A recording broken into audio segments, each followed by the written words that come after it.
शहर से दूर घने जंगलों के बीच एक पुरानी सुनसान हवेली थी। उस हवेली के बारे में लोग कहते थे कि वहां पर कुछ अजीब और खतरनाक चीजें होती हैं। रात के समय वहां से डरावनी आवाजें आती थीं और जो लोग वहां गए थे उनमें से कोई भी वापस नहीं लौटा। परंतु अमित, जो एक उत्साही फोटोग्राफर था, इस हवेली की सच्चाई जानने के लिए बेचैन था। उसने ठान लिया कि वह वहां जाकर अपने कैमरे में सब कुछ कैद करेगा। अमित ने अपने दो दोस्तों रोहन और सुमन को इस रोमांचक सफर के लिए तैयार किया। रात का समय था और तीनों दोस्त अपनी गाड़ी से हवेली की ओर बढ़े।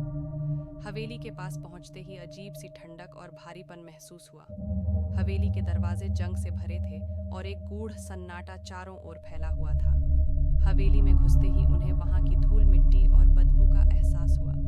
चारों ओर जाले और टूटी फूटी दीवारें थीं। हवेली का हर कोना जैसे कोई पुराना राज छिपाए बैठा था। अमित ने कैमरा निकालकर तस्वीरें लेना शुरू किया, लेकिन जैसे ही उसने पहला शॉट लिया, अचानक बिजली चली गई। चारों ओर घना अंधेरा छा गया। सुमन ने डर के मारे अमित का हाथ पकड़ लिया और रोहन अपने फोन की टॉर्च जलाने लगा।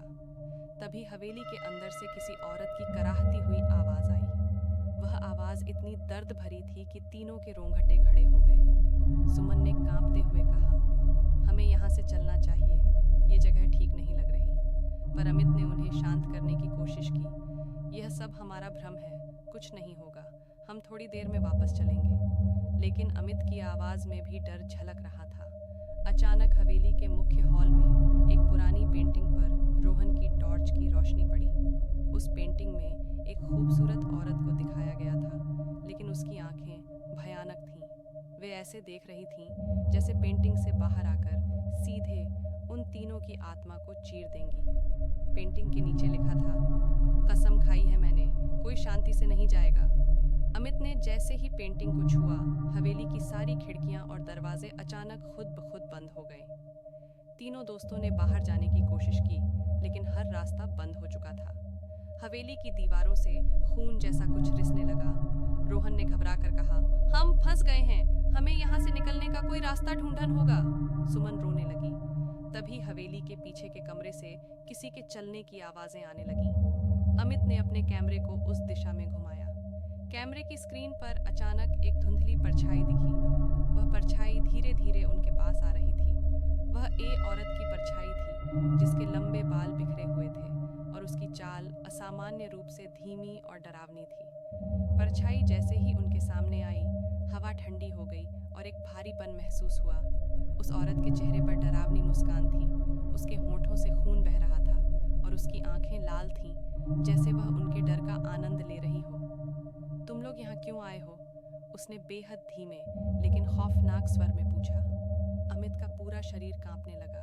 उसने कांपते हुए कहा, हम सिर्फ यहाँ की तस्वीरें लेने आए थे, हमें जाने दो कृपया। औरत की हंसी हवेली की दीवारों से टकराकर गूंजने लगी। तुम यहाँ आए हो, अब तुम यहाँ से नहीं जा सकते। सुमन ने अपनी हिम्मत जुटाकर कहा, हमें छोड़ दो, हम दोबारा कभी नहीं आएंगे। लेकिन औरत ने कहा, जो भी यहाँ आता है उसकी आत्मा यहीं रह जाती है। ये हवेली मेरा घर है और तुम मेरे मेहमान हो, हमेशा के लिए। अचानक हवेली की दीवारें हिलने लगीं, फर्श फटने लगा और एक गहरा काला गड्ढा खुल गया। तीनों दोस्तों ने वहां से भागने की कोशिश की, लेकिन उनकी टांगें जैसे जमीन से चिपक गईं। गड्ढे से हाथ निकलकर उन्हें अंदर खींचने लगे। अमित ने चीखने की कोशिश की, लेकिन उसकी आवाज गूंजती हवेली में खो गई। कुछ ही पलों में सब शांत हो गया।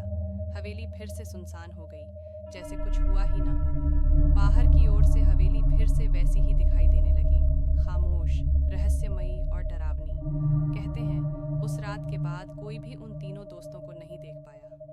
हवेली आज भी वहीं खड़ी है,